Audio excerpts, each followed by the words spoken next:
So, you want to be a dungeon master, game master, or other such leader of a tabletop RPG game? Well, I've been in the business for a while and I'm gonna help you out. Real quick before we get started, I just want to drop a quick thank you for 600 subscribers.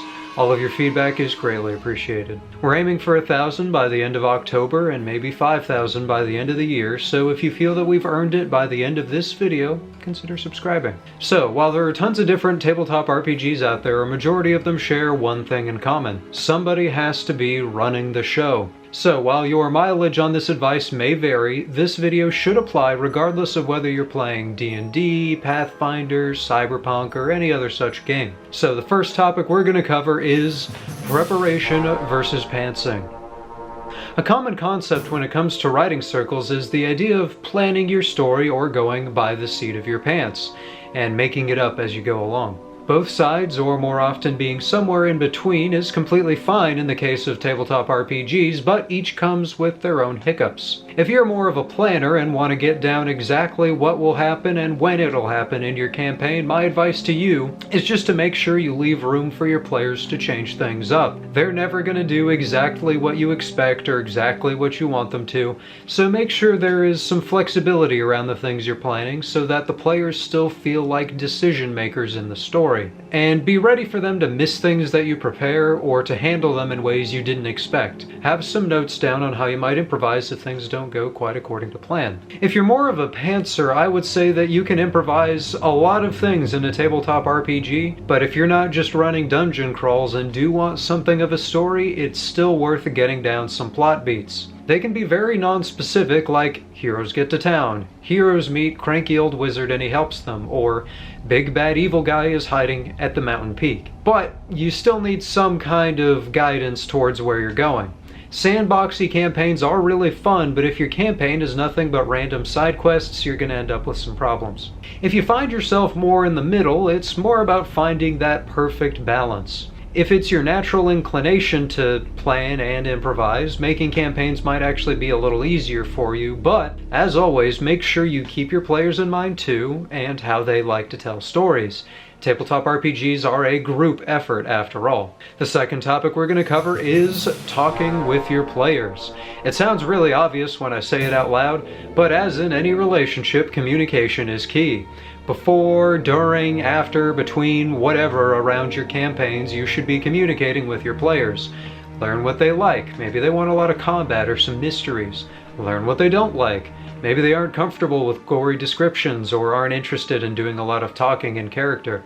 Try to give all your players something to latch on to.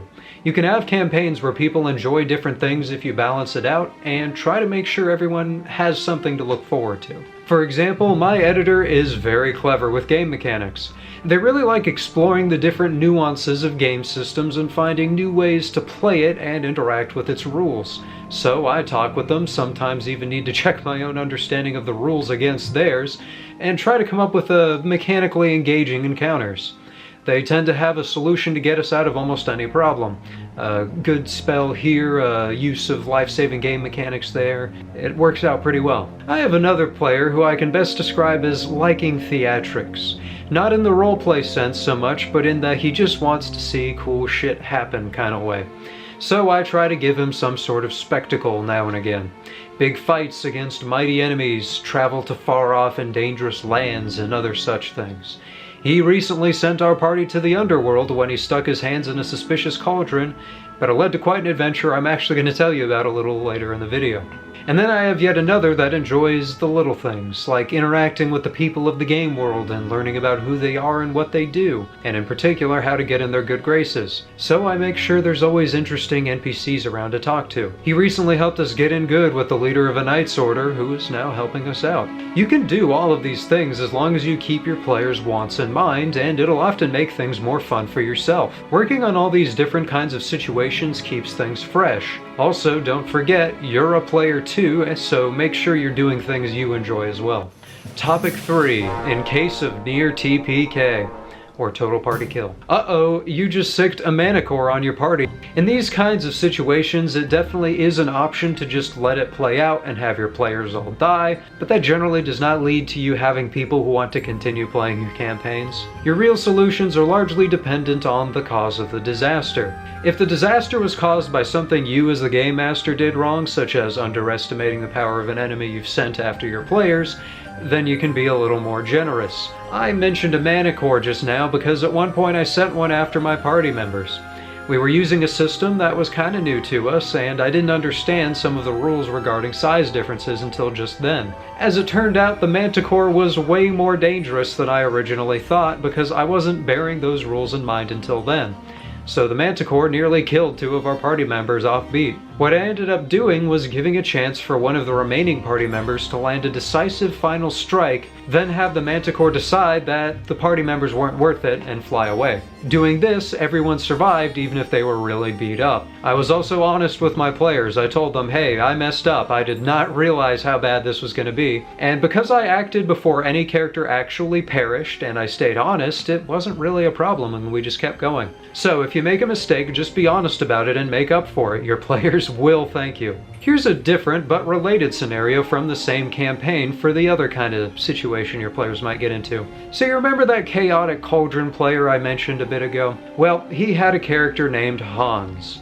The party had been making their way through a burning forest on a hunt for a coven of witches. Through the smoke and the flames, they spotted a tower in the middle of the burned wood. They made their way up to it and at the top found a cauldron. Within was what seemed to be a sort of dense gas that stayed within the bounds of the cauldron. And there also seemed to be something at the bottom of it. First, Hans sticks his sword in the cauldron and he tries to fish it out, but when that doesn't work, he sticks his hands in. Due to the witch's magic, a hand came out of the abyss of the cauldron and tried to pull him into it. He got yanked into it and ended up floating in this hellish void. The rest of our party devised a plan to get him out. One tied himself to a rope and jumped in.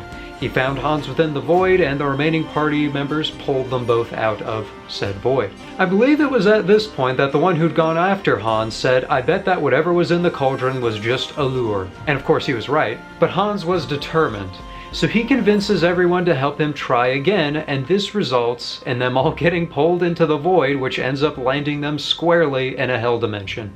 Not great. So, as I've set it up, this situation is more or less self-inflicted.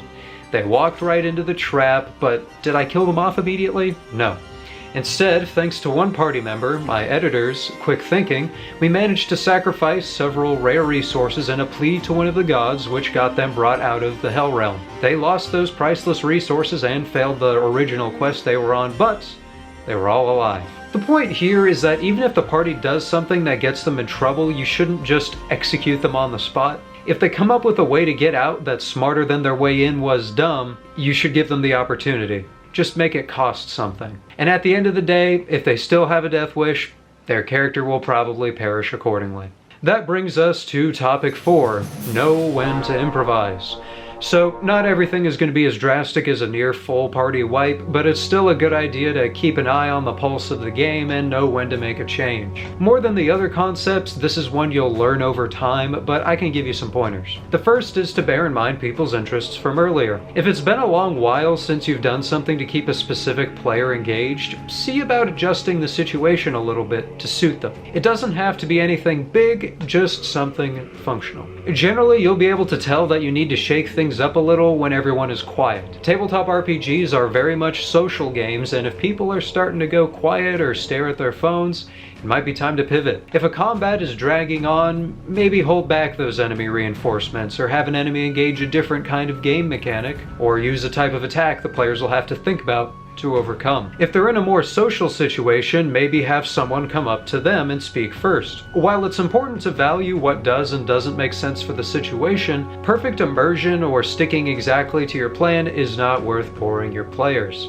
Improvising can also be used to help keep things going in the right direction if it seems like the players are going too far off track. There's an example I heard somewhere about the idea that if you and your players need to go to the dark castle in the woods, it doesn't matter whether your players decide to turn right, left, or around, they should still end up at the Dark Castle. And I don't fully agree with this. Don't force players to do things that they're actively trying to not do, but you'll often find that even when the players do things you didn't expect, you can still fit the concepts you had before to the situation. Maybe in the original plan they needed to meet with a sailor who would bring them to an island to hunt treasure. But as players may do, they suspect him of being an enemy in disguise. One thing leads to another, and now the sailor is dead. This doesn't mean you have to scrap the island adventure, only that you need to come up with a new way that they might be able to get to that island. Maybe they just take a ship, maybe they're given a different incentive to go there from someone else, and so they seek out a new way to get there. There's always a way to make things work out. The last kind of concept within improvisation is that sometimes you'll have a specific way you want your players to solve something. Maybe the cavern they're in caved in and you want them to navigate through the system until they find another exit. But a few minutes in, one of your players devises a way to combine a few spells that'll blow away the rocks blocking the original entrance. If their solution to the problem makes sense and it still achieves the goal, why not let them do it? Topic 5. Player conflicts.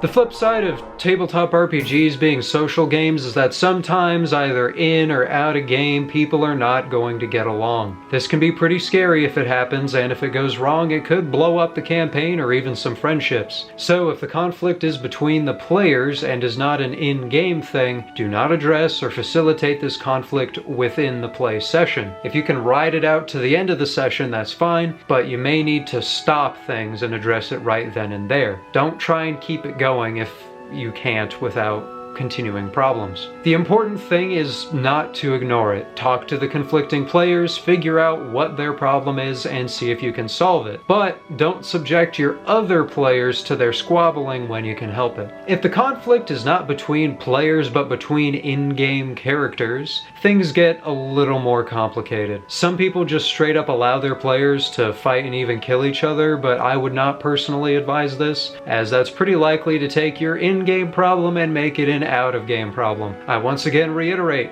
talk with your players. This kind of situation doesn't often end bad if you just communicate. I've had a situation where a character, just because of the way they were built and meant to be played, was pretty disruptive to the campaign. So we talked it over with that player, and that player ended up making a new character, and everything was pretty chill afterwards. The last specific note here is just to be very careful allowing your players to make rolls against each other. If you allow this with no holds barred, then your charisma-based characters could just persuade the other ones to give them things or do things they don't want to do, and that is an absolute recipe for disaster. My recommendation is that if you have a player who wants to roll against another, first check with the targeted player to see if they're even conceptually okay with it, and then allow the targeted player to decide what the result of the rolls means. An example is this. After a long dialogue with an important NPC, protagonist Von Generic, the human fighter, seems like he's holding in some information. The other players don't know this, but protagonist's backstory is tied in with the conversation they just had, so he's deep in thought. Nosy, the dark elf rogue, played by another character, wants to know what he's thinking about, so Nosy's player wants to roll an insight check. Protagonist's player agrees to allowing the check to be made, and they roll. Nosy wins the roll, so at that point I as GM say, "So protagonist, Nosy won by 3 points. What does she figure out with that?" Doing this allows the targeted player to maintain agency over their character and doesn't force them to do anything they don't want to do. Even though Nosy won, protagonist's character could just say, "She can tell he's deep in thought," and that's that. With that, I think we've covered the main points of my tips for being a dungeon or game master. Obviously, there are a lot more specifics, but these general tips should help you get started or give you something to think about. If this video was helpful or enjoyable to you, I'd really appreciate it if you liked and subscribed. Thank you for taking a chance on a small channel, and remember, be careful when opening treasure chests. They can bite.